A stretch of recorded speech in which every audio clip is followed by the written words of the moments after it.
اسعد الله مساءكم. النهارده احنا هنحط عروس الاواني على النار. شايفين المؤشر الاسود ده على النار الصغيره، ووطي لغايه فاضيه لغايه ما تبقى لغايه نص الاخضر. اوكي، هنقلها على العين اللي بعد كده.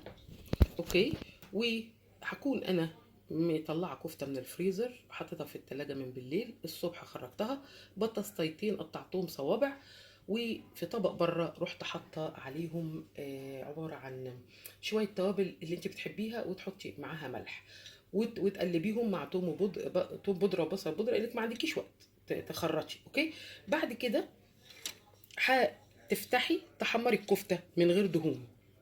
بعد ما تحمريها من غير دهون تبتدي تحطي تطلعيها، هيتفضل الصوص بتاعها تحت، هتزودي عليه معلقتين ميه، وبعد كده تروحي حاطه البطاطس من تحت اللي انت كنت بتقلبيه في الطبق بالتوابل، والكفته من فوق، وتكملي سواها، وبألف هنا.